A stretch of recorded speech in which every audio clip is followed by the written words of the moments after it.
O capítulo 16 de Apocalipse é a continuação do estudo do capítulo anterior, quando nós falamos sobre os 7 anjos com as 7 últimas taças das pragas de Deus. Então nós vamos dar continuidade aqui meditando na palavra de Deus. E ouvi vinda do templo uma grande voz que dizia aos 7 anjos: Ide e derramai sobre a terra as 7 taças da ira de Deus. Numa linguagem mais atualizada seria: E ouvi uma grande voz que veio do templo e dizia aos 7 anjos: Vão e derramem sobre a terra 7 taças da ira de Deus. É uma ordem que eles recebem de uma voz vinda do templo, uma grande voz. As trombetas abalam os reinos do mundo em um processo mais longo. As taças destroem com rapidez repentina o reino da besta em particular. As pragas no Egito foram infligidas com um intervalo de 1 mês entre elas. Acontecia uma, daí 1 mês outra, depois outra, e assim todas as pragas que simplesmente quebraram o Egito, que era na época uma potência mundial. Como Moisés usa cinza de uma fornalha terrena comum, assim os anjos, como ministros sacerdotais no templo celestial, tomam fogo santo em taças do altar celestial para derramar. As taças não são taças terrenas. Não são como nós imaginamos. São taças que estão no altar celestial. Aquele altar que é o modelo do qual foi copiado os outros altares que foram feitos aqui na terra. Então é uma alegoria. Nós vemos ali em Apocalipse capítulo 8, versículo 5, o anjo tomou o incensário e o encheu do fogo do altar e o lançou sobre a terra. E houve depois vozes e trovões e relâmpagos e terremotos. Lembram? Lá no capítulo 8, versículo 5 dizia isso, né? O mesmo altar celestial que teria acendido o doce incenso de oração trazendo bênção sobre a terra.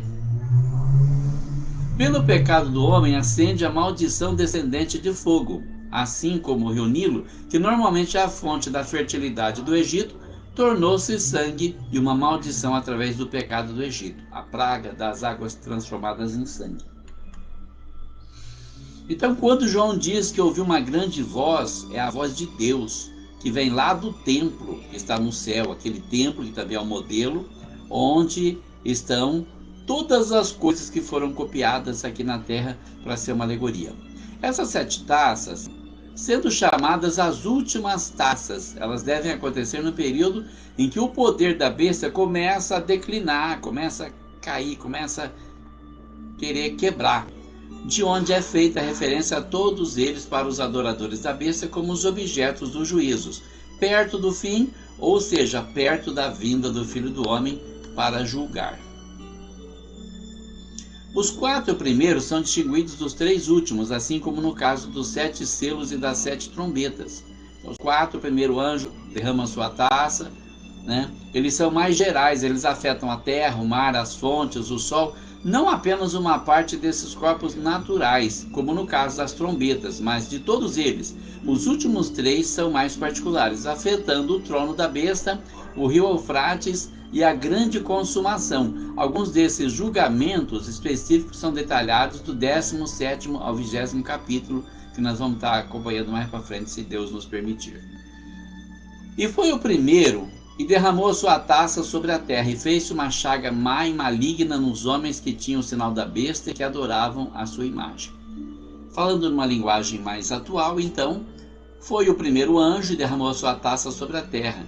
E apareceu uma chaga maligna nos homens que tinham o sinal da besta e que adoravam a sua imagem. Lembram que a besta que surge do mar, a besta que surge do abismo, elas obrigam as pessoas a terem uma marca, ou senão elas não podem comprar, nem vender, não podem negociar, não pode sobreviver sem essa marca. E aqueles que aceitam a marca, eles estão perdidos para sempre, né? Porque é contra Deus, essa marca é o selo do diabo. A razão pela qual a 6ª praga egípcia, a praga das úlceras, conforme Êxodo capítulo 9, versículo 8, é a primeira que surge aqui, a chaga maligna, é porque foi dirigido contra os magos egípcios, Janes e Jambres, para que eles não parassem diante de Moisés. Aqui a praga é enviada àqueles que no culto da besta praticaram a feitiçaria. Ao se submeterem à marca da besta, devem levar a marca do Deus vingador. E talvez você possa dizer assim, mas quem iria praticar a feitiçaria com tanto conhecimento das coisas de Deus? Você ficaria espantado se soubesse quantas pessoas nos dias atuais procuram o ocultismo.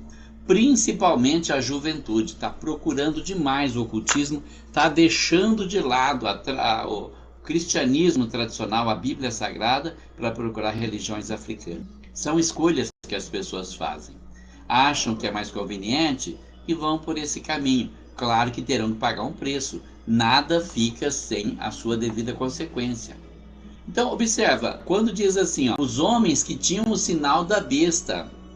Portanto, essa primeira taça é subsequente ao período da marca da besta, ou seja, vem depois que as pessoas que aceitam a marca da besta são marcadas. Então, a primeira praga vem para combater justamente isso. Você resolveu aceitar a marca da besta, você está fora, você se perdeu, você se condenou. E o segundo anjo derramou a sua taça no mar, que se tornou em sangue como de um morto, e morreu no mar toda alma vivente. Olha, semelhante à praga do Egito também, quando Moisés tocou na água e transformou a água em sangue, né? Então, corresponde a essa praga do Egito como se tivesse um homem morto nas águas apodrecendo. E lá no mar morreu toda a alma vivente. Morreu no mar toda a alma vivente, ou seja, toda criatura marinha morre porque eles respiram pela guerra, respiram, retiram oxigênio da água. Mas se a água se transformou em sangue, não tem mais como retirar oxigênio e todas as criaturas marinhas vão morrer. Imagina o fedor que vai ficar isso, né? E o terceiro anjo derramou a sua taça nos rios e nas fontes das águas e se tornaram em sangue. É o mesmo caso da anterior. O segundo e o terceiro anjo derrama a mesma praga, um no mar e outro nos rios e nas fontes das águas, e as águas se transformam em sangue. Meu Deus, eu estou aqui falando, tomando água e pensando, se eu não tivesse água, como seria? Imagina, você vai procurar água, tem sangue, você vai no filtro, tem sangue, você vai na torneira, tem sangue, para todo lado tem sangue. Além de cheirar mal, a sede parece que se acumula mais, é psicológico. Você procura água e não acha, dá mais sede do que se você tivesse com água por perto. E tudo para atormentar o reino tenebroso da besta. E ouvi o anjo das águas que dizia: Justo és tu, ó Senhor, que és e que eras, e santo és, porque julgaste estas coisas. Olha, o anjo das águas reconhece humildemente a justiça divina. Então é um testemunho de alguém que está ali presenciando e que vê que Deus está fazendo aquilo com justiça. Vai ter sempre aqueles que murmuram: por que Deus está fazendo isso? O que eu fiz para Deus? Deus é mau, como tem gente que fala hoje em dia, né? Tem muita gente que fala isso. Mas aquele anjo das águas vai reconhecer com humildade que o que está acontecendo é um processo de justiça que está sendo executado por Deus. Por que o anjo diz isso? Olha, ele continua falando: visto como derramaram o sangue dos santos e dos profetas, também tu lhes deste o sangue a beber, porque disso são merecedores. Eles perseguiram os profetas, perseguiram os crentes, perseguiram aqueles que eram fiéis a Deus de todas as formas. A Inquisição Romana da Idade Média matou muita gente queimada na fogueira, fora outras formas de tortura. Se você pesquisar no YouTube instrumentos de tortura da Inquisição, você vai ficar horrorizado. Mataram muita gente porque não quiseram abaixar a cabeça para o Papa. Mas agora o anjo transforma a água em sangue e obriga ele: se quiser beber alguma coisa, vão ter que beber sangue, porque a água vocês não têm. Vocês merecem beber sangue, não água. Porque eles, quando fala aqui, o anjo está se referindo aos babilônicos de Apocalipse capítulo 16. É por ali que nós vamos encontrar a grande Babilônia. E a gente pergunta quem seria a grande Babilônia. Não quero adiantar nada, mas brevemente a gente vai falar sobre isso, a Babilônia espiritual. Assim como tem Sodoma e Egito espiritual, onde Jesus foi crucificado, de acordo com o Apocalipse, também tem a Babilônia espiritual, que é a mãe de todas as prostituições da terra. Quando se fala em prostituição, falamos de prostituição espiritual. Muita gente não entende como é grave a questão da prostituição. Quando um homem se ajunta com uma mulher, a Bíblia diz que eles se formam um só corpo. Isso é muito grave. Se a pessoa vive uma vida irregular, diante de Deus ela tem um preço muito caro para pagar. O que acontece na idolatria é a mesma coisa, é uma prostituição espiritual. A pessoa se junta com Satanás, pensando que está adorando a Deus, e através da imagem, ela está se juntando com aquele espírito que toma o lugar de Deus através daquela imagem. Porque Deus proibiu o uso de imagem. Então quem faz imagem, quem adora imagem, quem venera imagem, quem presta homenagem, louvor para a imagem, está cometendo prostituição espiritual. E é disso que ele está falando aqui. Ele está falando sobre a Babilônia de Apocalipse. Vamos estudar com mais detalhes esse assunto lá no capítulo 17. E aqui o anjo diz, eles são merecedores, eles têm que beber sangue mesmo, porque eles derramaram o sangue dos santos e profetas. Então eles merecem ser pagos na mesma moeda. Como nós precisamos orar pela nossa nação, para que Deus derrube esses ditadores, esses tiranos que estão aterrorizando o Brasil com as suas prepotências, para que Deus devolva a eles na mesma moeda o que eles estão fazendo com os coitados que são injustiçados, principalmente os do 8 de janeiro. Eu oro todo dia e peço para Deus fazer justiça. Eu sei que Ele está ouvindo, uma hora Ele vai se levantar. E ouvi outro do altar que dizia, na verdade, ó Senhor Deus Todo-Poderoso, verdadeiros e justos são os teus juízos. Então, o que o João está mencionando aqui? Ele vê outro anjo que vem do altar. Tem outro anjo, tem o anjo das águas que dá esse testemunho, que Deus é justo, porque eles derramaram o sangue dos profetas e Deus transformou água em sangue para eles beber sangue. E vem outro anjo do altar que diz, na verdade, Senhor Deus, verdadeiros e justos são os teus juízos. E ele vem dando testemunho, quando ele invoca a Deus e diz, ó Senhor Deus Todo-Poderoso, verdadeiros e justos são os teus juízos. Nele as orações dos santos são apresentadas diante de Deus. Esse altar de que nós estamos falando, de onde vem o anjo. Debaixo dele estão as almas dos mártires que clamam por vingança sobre os inimigos de Deus. Aquelas almas que ficam, até quando, Senhor Todo-Poderoso, não vingarás o nosso sangue dos que habitam sobre a terra? Estão debaixo desse altar, de onde vem esse anjo que dá esse testemunho, falando para Deus, os teus julgamentos são verdadeiros e justos. E o quarto anjo derramou a sua taça sobre o sol e foi-lhe permitido que abrasasse os homens com grandes calores. Olha aí, enquanto a quarta trombeta está sendo tocada, o sol escurece. Escurece, como lá em Apocalipse capítulo 8, versículo 12. Em uma terceira parte, aqui na quarta taça, o poder escaldante e brilhante do sol, ele é intensificado. Começa a imaginar quando sai, está de sol, meu Deus, aquele calor, você tá andando de carro e parece que o carro está te cozinhando. Se você fecha o vidro, você assa. Se você abre o vidro, o ar está tão quente que te cozinha. E eu fico imaginando a pessoa que anda a pé nesse sol, ou de bicicleta, ou de moto, como não deve sofrer. E já ainda não aconteceu derramar a quarta taça do quarto anjo sobre o sol. Ainda não chegou no seu limite, tem mais, espera que vem mais, né? Então, ele é intensificado, o sol fica mais brilhante, o calor aumenta e é permitido fazer isso para abrasar os homens com grandes calores. E tá aí uma coisa que a pessoa deveria pensar melhor, né? Deveria pensar mais. É um sinal de Deus que, olha, o fim está chegando, acerta a sua vida com Deus, porque o tempo está próximo. Os homens, quais são esses homens que são abrasados com grandes calores? São aqueles que têm a marca da besta, são aqueles que têm um pacto com a besta. Para não serem mortos, eles então entregaram a sua fé e prometeram adoração e veneração à besta. E os homens foram abrasados com grandes calores e blasfemaram o nome de Deus, que tem poder sobre estas pragas, e não se arrependeram para lhe darem glória. Então observa, quando os homens eles são sufocados com esse calor, eles começam a blasfemar. Eu já vi muita gente blasfemar de Deus. Eu vi cada coisa que parece absurda, impossível. Pessoas que têm coragem de abrir a boca para falar contra Deus, contra o único ser amoroso que realmente existe. E nesse tempo aqui agora vai ser muito pior. As pessoas vão estar esquecendo de Deus. A campanha de difamação do nome de Deus que a besta vai fazer vai ser enorme, porque ela quer se promover, ela quer seguidores.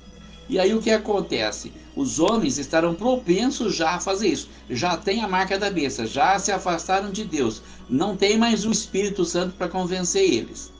Então eles começam a blasfemar. Mas esse castigo, essa punição, ainda é uma forma de dizer para eles: olha, esse é o Deus que tem poder sobre essas pragas. Arrependam-se. Mas a revelação diz que eles não se arrependeram para lhe darem glória. Olha, eu não sei o que está acontecendo comigo. Uma irmã disse para mim que eu comecei a ensinar a palavra de Deus e o inferno se levantou contra mim porque aconteceu tanta coisa contra a minha vida. Não importa. Glória a Deus. Se eu estou passando por isso, eu mereço. Deus é justo. Jamais vou deixar de dar glória a Deus. Aconteça o que aconteceu. Eu posso amanhecer todo dia no pronto-socorro. Não tem problema. Mas que Deus seja louvado, Ele será. E que eu vou continuar pregando, nada vai me fazer desistir. Senhor, eis aqui o teu servo. Me usa, Senhor. É a minha maior ambição nessa vida. Eles não se arrependeram para lhe darem glória. A aflição, se não quebrantar o pecador, endurece o seu coração. Quando você é punido, você tem duas opções: ou você se quebranta e reconhece que você é um pecador, ou você endurece o coração e se levanta contra Deus. Aí, meu amigo, não tem mais jeito, aí acabou. Quando você resiste o Espírito Santo, você perde toda a oportunidade que você tem de obter o perdão, a salvação e a bênção de Deus na sua vida. Eu não tenho nenhum motivo para murmurar contra Deus. Ele me achou na derrota, no fracasso, no desprezo e na rejeição, e Ele fez de mim a pessoa que eu sou. Tudo que eu tenho, tudo que eu sou, tudo que eu posso hoje é porque Ele me deu. Sem Ele eu não seria nada, jamais seria alguma coisa. E o quinto anjo derramou a sua taça sobre o trono da besta, e o seu reino se fez tenebroso, e eles mordiam as suas línguas de dor. Olha, mais um ataque desferido contra o reino da besta. O trono da besta, que trono é esse? É o trono que o dragão deu à besta. O trono falou: olha, você pode usar toda a minha autoridade, você tem todo o poder, faz o que você achar melhor. Lá no capítulo 13, versículo 2, ele entrega o seu trono à besta, né? Agora, por que esse reino se faz tenebroso? O que é isso? É a praga das trevas, da escuridão que aparece no Egito, é bem parecida com essa aqui, porque o faraó é um tipo de anticristo. Então houve aquelas trevas que a Bíblia diz que era possível apalpar. De tantas trevas, você não enxergava um passo, não via o vulto de ninguém, só escuridão, só escuridão. E nesse tempo vai ser tão tenebroso que eles vão morder as suas línguas de dor. Imagina, você no escuro, insetos e répteis, e você não enxerga, e estão te picando, e estão te atormentando, e você mordendo a língua de dor. Devido à dor ocasionada pelas pragas anteriores, tornadas mais pavorosas ainda por causa da escuridão. Ou seja, como ranger de dentes é um dos acompanhamentos do inferno, como Jesus disse lá em Mateus, que ali haverá pranto e ranger de dentes. Então esse roer das suas línguas, o morder as línguas, é através da raiva. É desconcertante de suas esperanças e da derrubada do seu reino. Em angústia mental e corporal, mordem seus lábios e mordem as suas línguas, porque não tem mais o que fazer. É desespero, desespero de tanta dor. E por causa das suas dores e por causa das suas chagas, blasfemaram do Deus do céu e não se arrependeram das suas obras. Olha que coisa triste, né? Sofrendo, suportando as chagas, suportando as pragas, em vez de pedir socorro ao único que pode dar livramento, não se arrepende das suas obras. Ainda blasfemam contra o nosso Deus. As chagas ou feridas, assim, cada nova praga era acompanhada pelas pragas anteriores. Então, não é que joga uma praga e depois aquela vai embora e vem outra. Não, vai se acumulando, elas vão se acumulando. Uma praga, depois a outra, primeiro é água e sangue, depois é trevas, todas as pragas vão se acumulando. É uma sucessão tremenda de pragas. E aqui diz que eles não se arrependeram, porque mesmo assim, como foi dito antes, quando a punição não quebranta a pessoa, então ela endurece o coração, ela não se arrepende.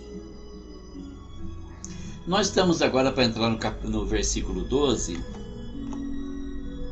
E eu vou parando por aqui. Não estou me sentindo muito bem, a gente continua na próxima sexta-feira, se Deus permitir, se Deus nos der graça. Fizemos até o versículo 11, agora começa a se aprofundar o assunto a partir do versículo 12 é mais importante ainda. A gente continua na próxima semana. Orem por mim, para Deus estabelecer minha saúde. Se Ele quiser que eu continue evangelizando, se Ele quiser me levar para a glória também, melhor ainda. Deus abençoe você, Deus abençoe a sua família e Deus abençoe o Brasil em nome de Jesus.